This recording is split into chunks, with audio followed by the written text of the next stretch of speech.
अगर 4 भाइयों में 3 भाई रोजगार से हैं, एक भाई बेरोजगार है, तो वो मिलकर उसका ध्यान रखते हैं। बेटा बेरोजगार है तो बाप मरते दम तक उसका ध्यान रखता है, क्योंकि हमारे यहां कहा गया जो कमाएगा वो खिलाएगा, जो आया है वो खाएगा। अरे भाई, आप तो सिर्फ आदमी तक रहे। हमारी ये सोच इतनी व्यापक थी। मैंने कहा ना, झूठ के पुलंदे कैसे रखे गए।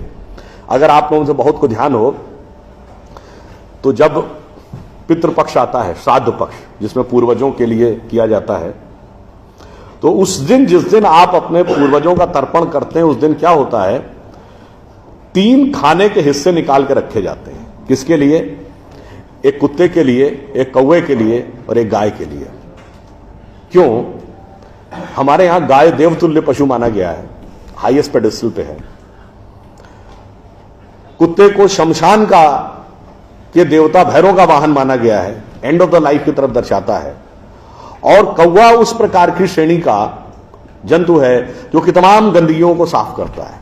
यानी हम सिंबॉलिकली ये कह रहे हैं कि अगर भगवान ने हमको सबसे developed creature of the earth और ऑफ द यूनिवर्स बनाया है, तो लोएस्ट से लेके हाईएस्ट तक हर आदमी का ख्याल रखना हमारा कर्तव्य है, हर जीव जंतु का ख्याल रखना हमारा कर्तव्य। वो वहां तक पहुंचे नहीं पहुंचे।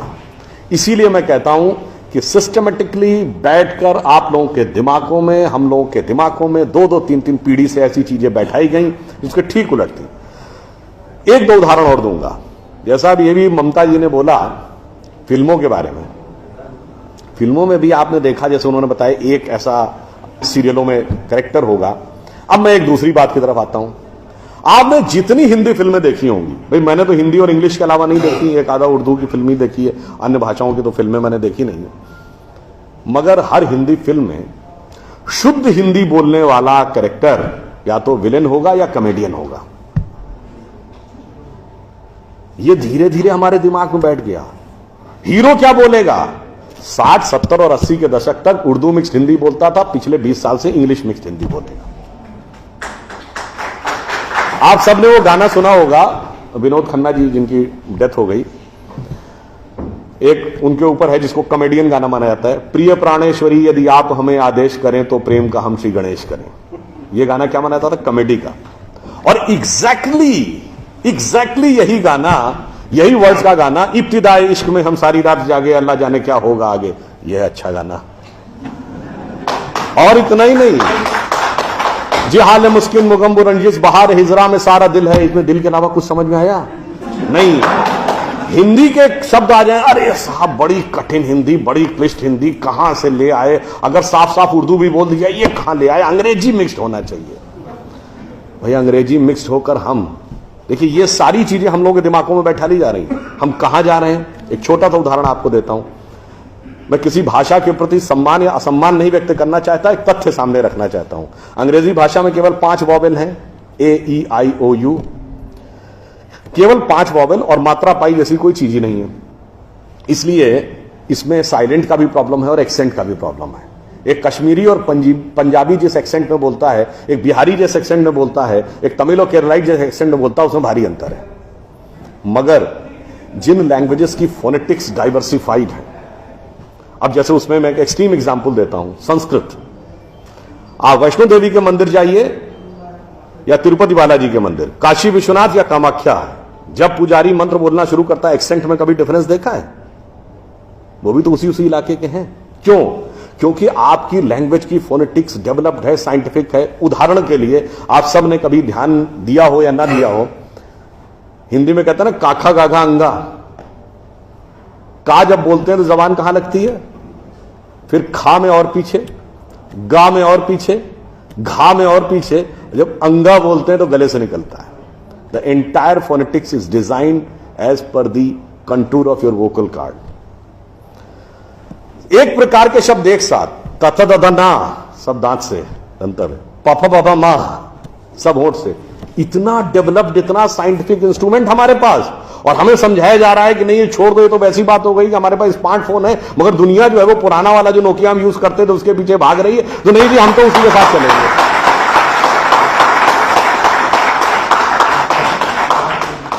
अंत में मैं एक बात और कहना चाहूंगा, हमें एक ये समझाया जाता है साइंटिफिक नहीं है, हम लोग साइंटिफिक नहीं है। साइंटिफिक एटीट्यूड से चलना चाहिए। मान लिया साहब, बिल्कुल साइंटिफिक एटीट्यूड से चलना चाहिए। मैं एक छोटी सी बात पूछना चाहता हूं।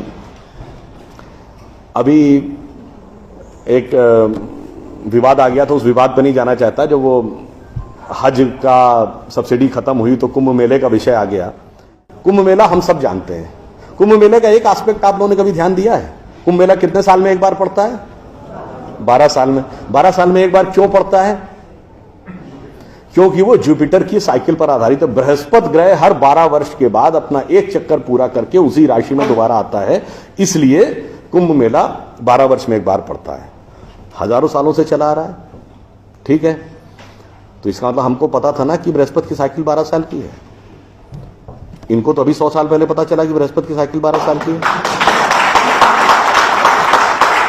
और उसके बाद हमको समझा दिया जाता है नहीं साहब हम अनसाइंटिफिक थे। अब आप एक और बड़ी मजेदार बात देख लीजिए। सूर्य ग्रहण और चंद्र ग्रहण पड़ता है तो उसका डेट और टाइम कौन तय करता है? सरकार घोषणा करती है ना, टीवी पे आता है, रेडियो पे आता है, अखबार में आता है। किस बेस पे आता है?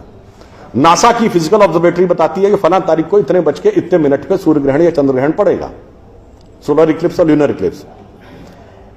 मगर ये बताइए 1950 से पहले तो नासा की ऑब्जर्वेटरी नहीं थी। 1920 में जब अल्बर्ट आइंस्टीन ने रिलेटिविटी की थ्योरी दी, उससे पहले रिलेटिव मोशंस ऑफ प्लैनेट नहीं पता था। सॉरी, 1916 में। 1920 में एडविन हबल एक साइंटिस्ट हुए जिन्होंने एक्सपेंडिंग यूनिवर्स की थ्योरी दी, उससे पहले एक्सपेंशन ऑफ यूनिवर्स नहीं पता था। 1900 में मैक्स प्लैंक साइंटिस्ट हुए जिन्होंने लाइट की क्वांटम की थ्योरी दी, फोटॉन्स वाली, उससे पहले प्रोपोगेशन ऑफ लाइट ही नहीं पता था। 1897 में जे टॉमसन ने इलेक्ट्रॉन खोजा, उससे पहले आप मानते थे एटम अनडिविजिबल है।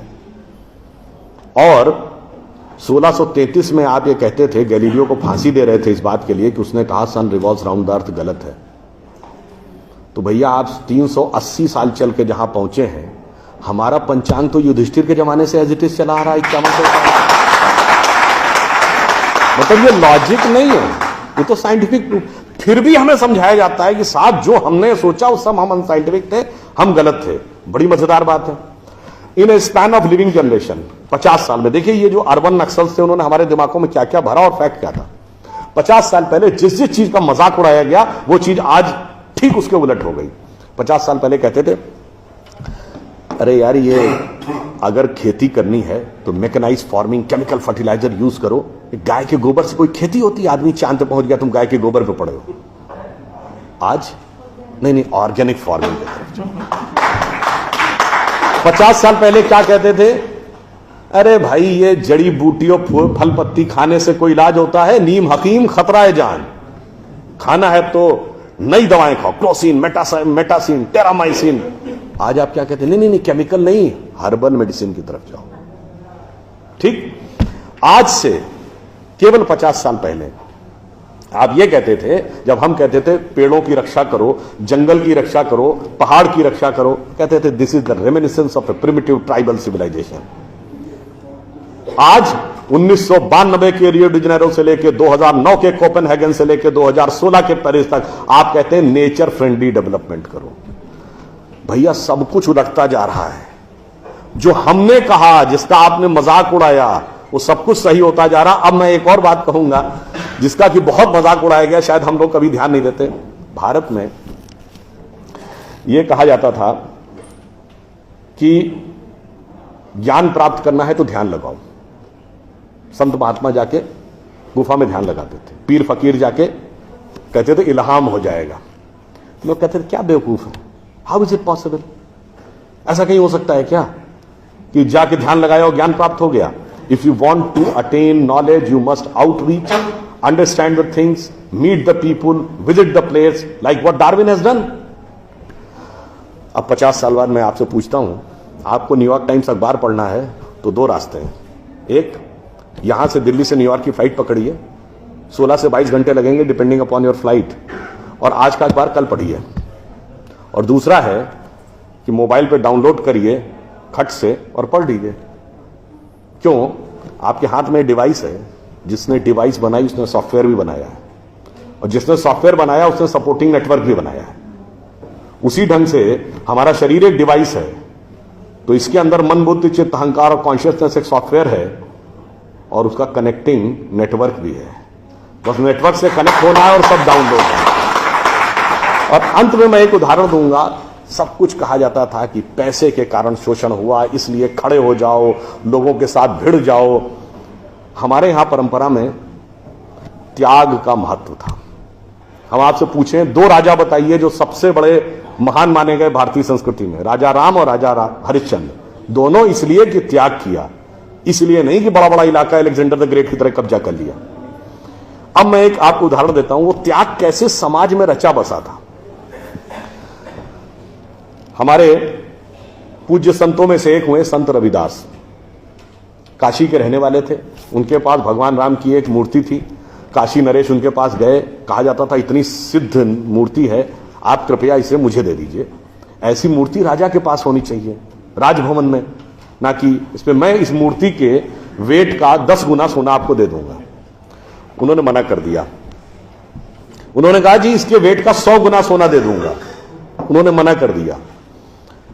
तो राजा को थोड़ा क्रोध आ गया। उसने कहा ऐसा है रैदास जी, आज जिस झोपड़ी में रह रहे हैं इसमें जितना सोना आ सकता हो नीचे से ऊपर तक उतना भर लीजिए, उतना मैं आपको देने को तैयार हूं। तो एक बार उनकी पत्नी का मन आया कि भाई ऐसा बढ़िया ऑफर नहीं मिलेगा, अब हमें इस पर विचार कर लेना चाहिए। रैदास ने क्या जवाब दिया? एक मोरो राम नाम धन, एक मोरी आशा, ऊ धन आई है ई चले जाइए, ना चाहे भगत रैदासा। मना कर दिया। रैदास जी क्या थे? वो जूते बनाते थे, आज की परिभाषा के अनुसार दलित थे। अब आप आइए, संत कबीर जुलाहा थे, आज की परिभाषा के अनुसार ओबीसी। जब उनके बेटे ने भगवान के भजन के बजाय पैसा कमाना शुरू किया तो कबीर ने क्या कहा? उनके बेटे का नाम था कमाल। उन्होंने कहा बूढ़ा वंश कबीर का, उपजा पूत कमाल, और हरि का भजना छोड़ के घर ले आया माल। यानी उन्होंने उसको डिस्कार्ड किया। आप त्याग में रह के दिखाएंगे। अब आप आइए, मीराबाई राज परिवार की थी आज के हिसाब से, फॉरवर्ड। और उन्होंने क्या कहा? पायो जी मैंने राम रतन धन पायो, और जन्म जन्म की पूंजी पाई बाकी सबे लुटायो। उन्होंने भी पैसे की तरफ नहीं रहा। और अंत में ये सब एक ही कंटेम्परेरी है, तुलसीदास जिन्होंने रामचरितमानस लिखी, वो ब्राह्मण थे, फॉरवर्ड आज के जमाने के हिसाब से। कहा जाता अकबर उनके पास गए। अकबर ने कहा कि आप हमारे दरबार में आकर स्थान ग्रहण करिए, हम आपको 60,000 की मनसबदारी देंगे। उस जमाने में मनसबदारी एक रैंक होती थी। तो जैसे 40,000 की मनसबदारी वॉज मैक्सिमम, 60,000 का मतलब हुआ कि राजा के बाद सबसे बड़ा स्टेटस आपका होगा। तो तुलसी ने क्या जवाब दिया? हम तो सेवक राम के हियो धरे दरबार, हमारे तो हृदय में भगवान राम का दरबार धरा हुआ है। तुलसी का अब होएंगे नर के मनसबदार। ये मैंने क्यों बताया? जो बातें ये अर्बन नक्सलिस्ट समझाते हैं कि शोषण किया गया, कैपिटलिज्म किया गया, अगर मार्क्स ने कहा धर्म एक अफीम है जो गरीबों को पिला दी जाती है ताकि अमीर उस पर हुकूमत करता रहे, पर यहां ऐसा नहीं था। मैंने दिखाया समाज का निचला वर्ग हो, मध्यम वर्ग हो, उच्च वर्ग हो, राज करने वाला वर्ग हो, सबने कहा जो त्याग करेगा वो महान होगा। इसीलिए हमारे यहां महात्मा गांधी महान हुए, ना कि प्रधानमंत्री रहने वाले नेहरू महान।